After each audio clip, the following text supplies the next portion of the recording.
Kuhusu Maka, nami nakwambia hivi, Maka sio mpaka uwe tajiri, asikudanganye mtu. Tia nia, ukishatia nia tayari kwenye visimamo vyako vya usiku usiache kumwambia Allah. Mungu anataka aambiwe sana, umbembeleze. Anataka aone kweli mja wangu ana shida na hilo jambo. Akiona kweli huyu ana shida na hilo jambo anakufanyia, mimi na nini? Wakulipa milioni 17 kwenda Maka na nini?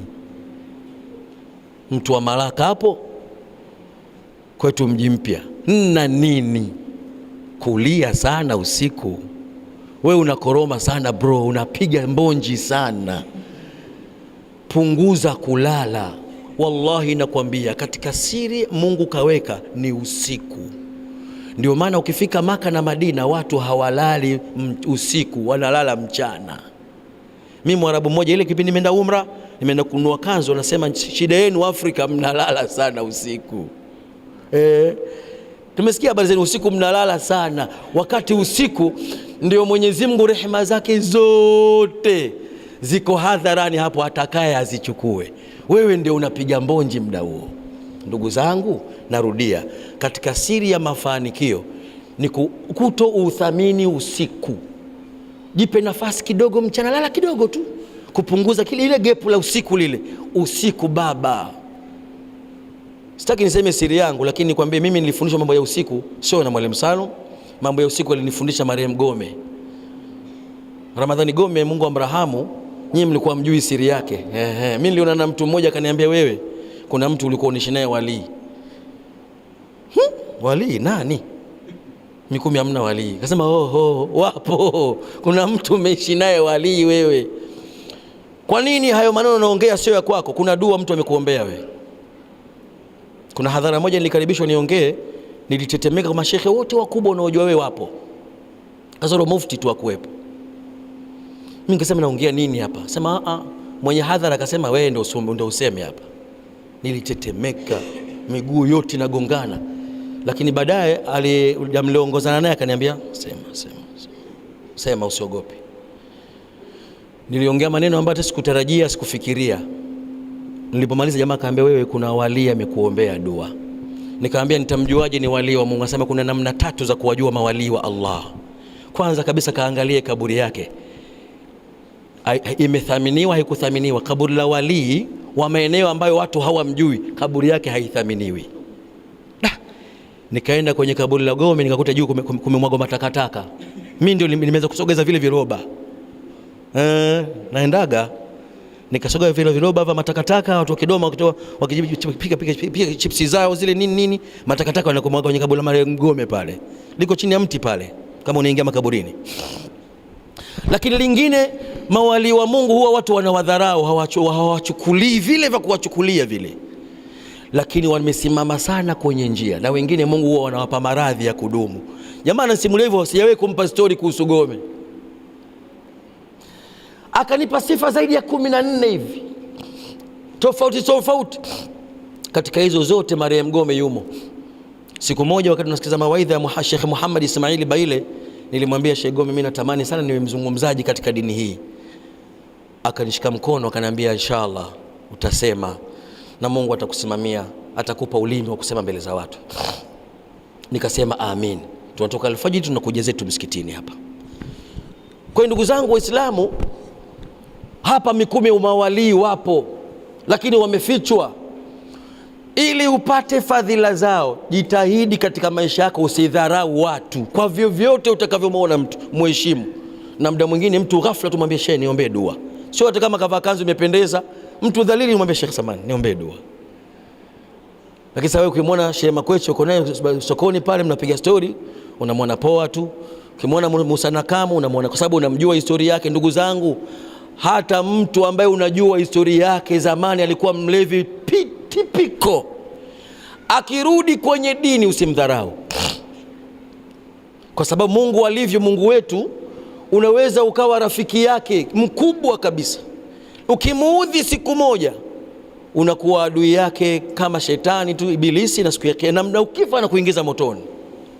Lakini Mungu wetu alivyo, unaweza ukawa adui yake mkubwa kweli kweli, umemwasi vilivyo, Siku umetia nia kurudi kwa Allah na ukalia mbele yake juu ya tauba, wewe unakuwa swahiba wake na unakufa wali, rafiki yake.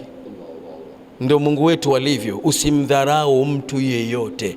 Kwa ndugu zangu Waislamu, kwenda Maka sio mpaka uwe tajiri. Tia nia, zidisha dua, hasa nyakati za usiku. Mwambie Mwenyezi Mungu, niruzuku mimi kufika Maka na Madina, lakini pia nikamzuru Bwana Mtume Muhammad sallallahu alayhi wasallam. Waislamu, lakini pamoja na hayo, kuweni karibu basi na watu ambao wanapeleka watu Maka, watakupeni njia. Mama mmoja kenda Maka kwa kuuza mahindi tu, sijui kilipo mliiona mahindi, yeye mkulima wa shamba. Huyu mtoto niliokuja naye kaja jana, kijana rafiki yangu ni kutoka Zanzibar, huyu mdogo. Huyu ni mwandishi wa habari wa TV moja inaitwa Riyadh TV, iko Zanzibar. Swaiba wangu mkubwa sana mashallah. Nilimwomba njoo tembee Mikumi upajue kidogo na uone mashehe zangu. Ndio kaja kunitembelea, kaja jana jioni.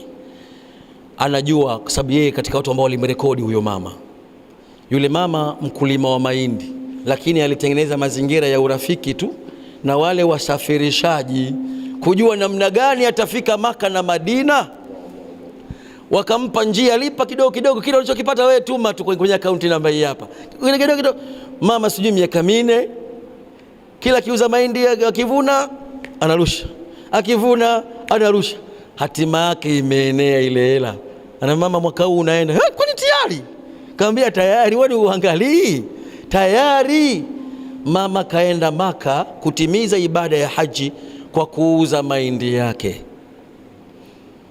Mwamba mmoja akauza viwanja vyake 3. Tulikuwa naye safari hii, ni mtu wa Singida. Mwamba huyo kafikiria hija anaendaje. Viwanja vimekaa miaka 4 kuuza, kujenga havijengiki. Kasema huenda mimi nimefungika, ngoja nikajifungue. Na wallahi yule mwamba atapata hela.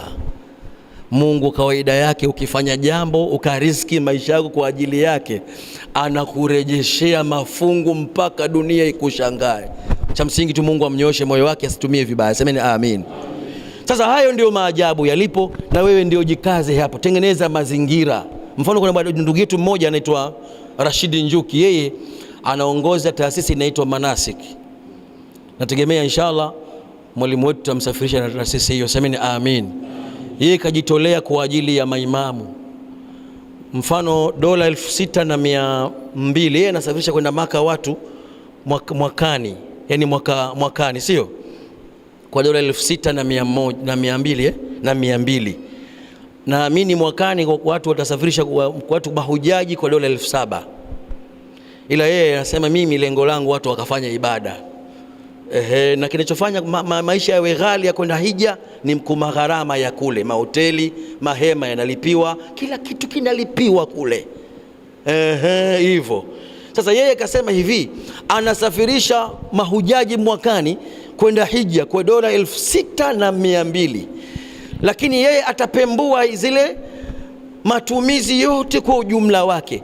Ikionekana ziada ya haji mpaka na hiji wa kawaida ni dola, inazidi dola 4,000, ina dola 2,000 labda, basi maimamu watasafiri kwa dola 6,000 mfano wake, au zimezidi dola 400, maimamu watasafiri kwa dola 5,800. Ndio tafsiri yake, sawa sawa. Mimi binafsi na wewe tia nia. Nimefurahi sana juzi nimeona ndugu zetu wakina Jamali Kuingwa pale Manyoni wamemchangia imamu wao mchango mwaka mzima, kidogo kidogo kidogo, imamu aende akahiji. Haiwezekana anatoa hutuba kuelezea kitu asichokiona kwa macho yake. Wallahi wamempeleka juzi, kama mmeona kwenye mtandao, wamempokea na shehe mkuu wa Singida, akabidi afike pale Sheikh Isa Nasr kwenda kumpokea mahujaji imamu aliyepelekwa na waumini. Sasa waumini wa Mikumi, ukiwaambia neno hili kila mtu atajiona maskini hapa, lakini inawezekana tukajiwekea utaratibu kila mwisho wa mwezi 10,000 tu wakipatikana watu 150, maana yake miezi 3 4 hiyo hela ishapatikana. Uongo kweli? Nia tu. Mimi bwana binafsi najitolea, mwalimu wangu nampeleka mwenyewe. Semeni insha Allah. Natangaza wala siogopi. Cha kunifanya huna. Mungu ndio keshaamua hivyo. Mungu keshaamua hivyo. Mwalimu wangu Mwalimu Salum nampeleka mwenyewe, na kuombeni ndugu zangu mkae kikao hapa msikitini. Mwalimu Salum asiende peke yake, aende na mwalimu mwenzie Mwalimu Makweche.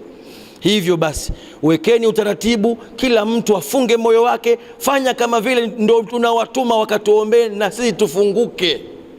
Sawa 10,000 mpaka mwakani, mwalimu inaenea hiyo, wanasafiri wawili hawa. Na mimi nikijaliwa naungana nao, mimi sasa kushanogea kule naenda. Tuseme la ilaha illa Allah. Ndugu zangu Waislamu, mko tayari inshallah? Jamani, mko tayari inshallah? Ni daftari na nia thabiti kwamba Allah tunawatuma hawa walimu wetu, tunahitaji na sisi wote hapa twende huko.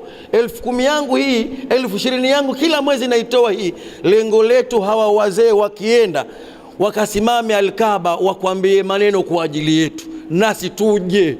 Wallahi miezi yetu 4 5 mwakani, kabla haijafika Ramadhani, mzigo utakuwa umeenea na chenchi imebaki. Mwalimu Makweche, semeni tena inshallah. Semeni tena inshallah. Mwalimu Makweche umeenda, lete mkono, lete mkono mwalimu.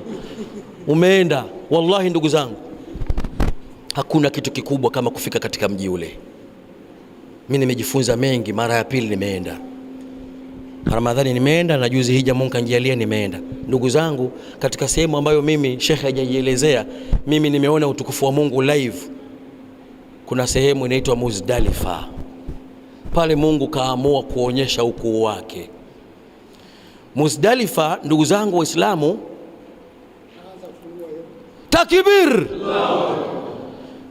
Kaka yangu mzee wangu Santana anasema daftari hilo yeye ndio anafungua wa kwanza yeye, na mimi hapa wa pili. Mwalimu Makweche Sheikh, huu ni mfuko maalum wa Mwalimu Makweche, haijapitishwa na imamu, ila mimi kwa sababu Sheikh wangu namuweza, huyu Sheikh wangu namuweza Sheikh, na mimi hapa hii imeanza. Wewe jiweke kila mwisho wa mwezi 10,000 ya Mwalimu Makweche. Semeni inshallah. Wasafiri wawili. Ndugu zangu Waislamu, namalizia Muzdalifa.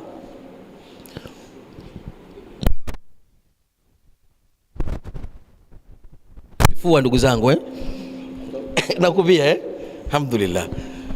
Babangu afande alistaafu, naye kaja kuunga mkono swala la mwalimu. Yeye ni mwezi huu keshaanza tayari. Yaani hao tunaandika majina yetu, mtuandike, katibu si yupo, mtuandike. Tushaanza kufungua daftari. Kila mwisho wa mwezi nipigie simu, 10,000 hujatuma na kutumia. Yenei. Ndugu zangu Waislamu, Muzdalifa, Allahu Akbar, ni sehemu ambayo mkitoka Mina, mkitoka Arafa, baada ya kushinda pale kutwa nzima, mnakwenda Muzdalifa. Kutokana na umbali kidogo pale, mabasi yapo ya kusafirisha watu, mabasi mengi sana pale. Ndugu yangu, kupoteana ndio zaidi, lakini Mungu ndio kaonyesha utukufu wake pale. Muzdalifa mnakwenda kulala chini. Watu wote, matajiri, masikini, wafalme, maraisi, wote tunakwenda kulala chini, kama vile tunavyolala kwenye misiba ya manyumbani kwetu. Si mnaelewa Chini kabisa. Sema serikali ya Saudia wanasemekana mwaka huu ndio kidogo wameona, angalau wameuliza mashehe wakatoa fatwa kwamba si vibaya mkawekea mahujaji wageni wa Mungu walau vijimkeka wasilale chini kabisa. Lakini hapo mwanzo kuanzia mwaka jana na mwaka juzi watu wanapiga chini kabisa kwenye udongo. Ajabu ya pale, Mungu kuonyesha utukufu wake pale, lazima ulale. Pale ni lazima, hakuna pale aliyekesha, amna. Kama sisi tulisafiri na taasisi inaitwa I Travel, tulichelewa sisi. Tukafika pale kama saa 6 kasoro. Mabasi yetu yalikuwa yana makundi mengi yanasafirisha.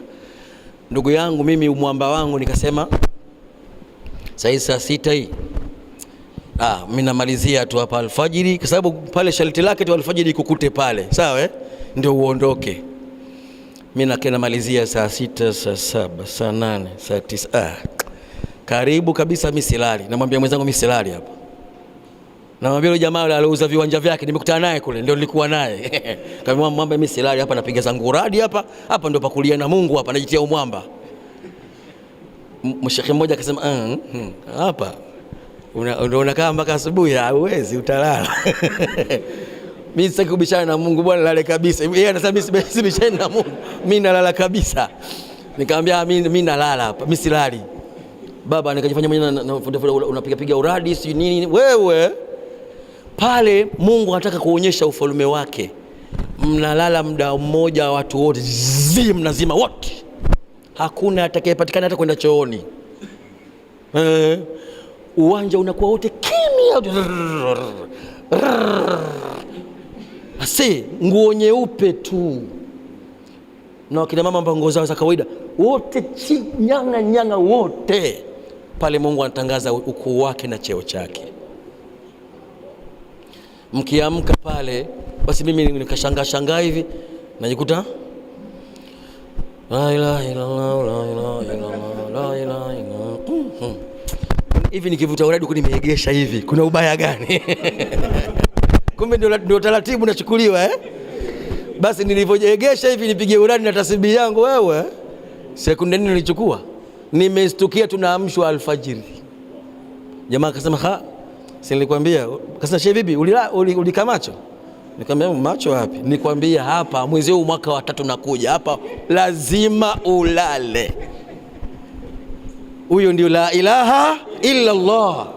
Mkitoka hapo ndio mnakwenda Mina kwa ajili ya kupiga kwa jiana kwa jamarati kwenda kupiga mawe. Kwa ndugu zangu Waislamu, tia nia, lakini kwanza tuwatilie nia viongozi wetu wa mwakani waende. Semeni amin. Semeni tena amin. Semeni tena amin. Na mimi binafsi mniombee dua Mungu anipe hela nyingi nisije nikakwama. Semeni amin. Semeni tena amin. Kwa ndugu zangu Waislamu, la mwisho tuombeane dua, na sio kwamba labda sisi ni watukufu sana, lakini kwa sababu tu ya maeneo yale utukufu wake. Sawa Mimi Jafari si lolote wala mzee Pandu si lolote, ila Mungu anaitikia dua kwa sababu ya utukufu wa maeneo tuliotoka na kuyakanyaga. Mmenielewa vizuri Takbir. Jamani, fungu la Mwalimu Makoche tutaendelea na Ismaili. Hili fungu limeanza la mwalimu. Tunataka dola 6,200 kupitia manasik. Mwalimu Makoche na Mwalimu Salum wanaongozana, wanapiga ihram zao, wanapiga labbaik Allahumma labbaik labbaik la sharika lak labbaik innal hamda wan ni'mata laka wal mulk la sharik. Nawe jitie kidogo, uende ukimuitikia Mungu atakuita. Semeni inshallah. Twendeni. Labbaik Allahumma labbaik labbaik la sharika lak labbaik innal hamda wan ni'mata laka wal mulk la sharik. Tena labbaik Allahumma labbaik labbaik la sharika lak labbaik innal hamda wan ni'mata laka wal mulk la sharika lak. Ndugu zangu Waislamu, mwisho nikupeni tu neno moja. Kuna bwana mmoja alikuwa mwimba muziki maarufu nchini, mwimba muziki maarufu. Yule bwana aliamua kuacha muziki arudi kwa Mungu. Amerudi kikweli kweli. Tulikuwa naye haji ya mwaka huu na tulikuwa kwenye hema moja katika Mina, halikadhalika na Arafa. Na yeye mkiingia kwenye mtandao mkiandika Riyadh TV au Saimgwa online mtaona alivyokuwa yeye ndio kapewa jukumu na Sheikh Al-Allama Sheikh Yusuf Kidago, ndio kampa jukumu la kuimbisha talbia. Subhanallah, alisomesha hiyo, si mchezo. Si mnamjua ni wataji jina lake maarufu, anaitwa Sumali. Sumali, si mnamjua? Nyimbo yake ya mwisho, samahani hapa msikitini lakini nitasema kidogo, mimi naikumbuka. Aliimba hakunaga sui nini hapa duniani, hakunaga. Si mnakumbuka hiyo nyimbo Alipoimba nyimbo ile, Mungu akamletea sikisi. Kitu gani? Akaamua kuachana na vitu hivyo, kaamua kurudi kwa Allah. Karudi kweli, na uzuri yupo kwenye kambi madhubuti kweli kweli. Ukisikia upo kwenye kambi ya Sheikh Yusuf Kidago, upo kwenye kambi madhubuti kweli kweli. Huyo ni Mchaga Mpare, Mchaga ambaye kuna vitu wanavyo, nitakusimulia siku nyingine ukivitaka, sema inshallah. Yupo kwenye grupu, Sheikh anamwambia haya twende, akapiga labbaika. Karibuni lisaa lizima watu wote walilia ndani ya hema. Na wewe tia nia, acha hayo unayoyafanya ya siri, hayo Mungu anayaona, hayo ndio yanakuchelewesha hayo. Bismillahirrahmanirrahim. Alhamdulillahi rabbil alamin, wassalatu wassalamu ala rasulillahi sallallahu alayhi wasallam.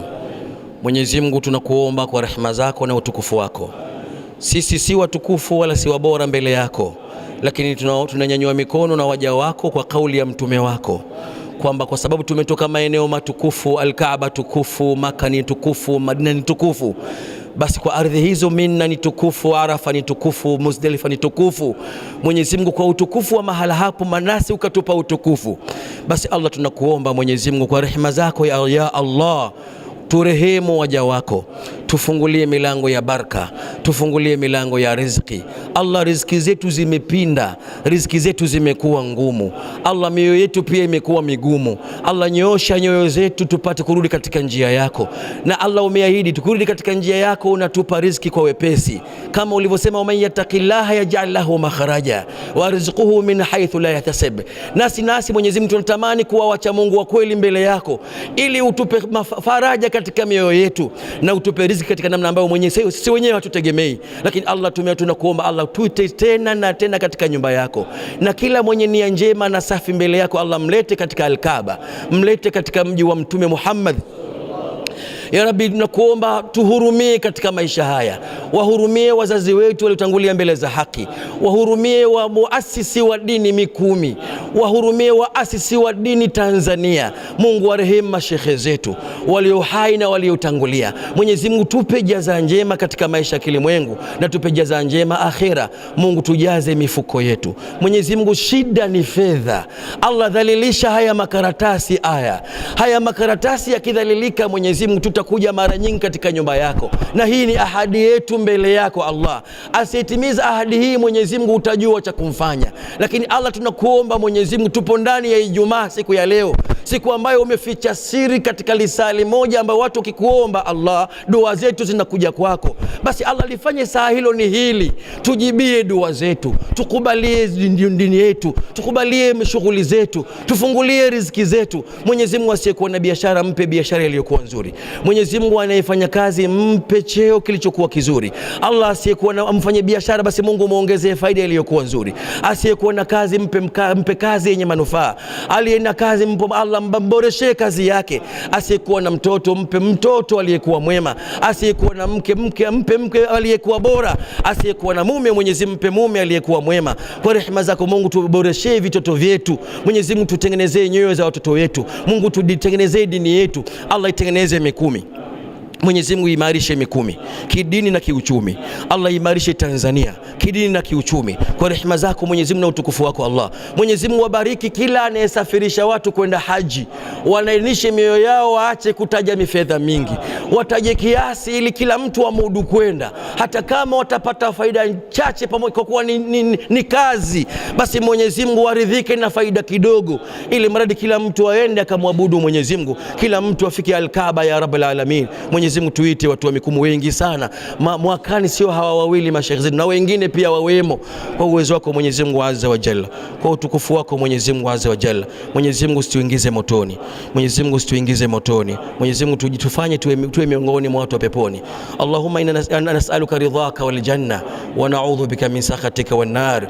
Allahumma inna nas'aluka ridhaka wal janna wa na'udhu bika min sakhatika wan nar birahmatika ya arhamar rahimin. Rabbana atina fid dunya hasana wa fil akhirati الآخرة حسنة وقنا عذاب النار واغفر للمؤمنين والمؤمنات والمسلمين والمسلمات الحياة منهم والأموات إنك قريب لمجيب الدعوات. ربنا تقبل منا إنك أنت السميع العليم وتوب علينا إنك أنت التواب الرحيم واغفر لنا وارحمنا إنك أنت الغفور الرحيم. وصلى الله سيدنا محمد وعلى آله وصحبه وسلم. والسلام عليكم ورحمة الله وبركاته. الله خير.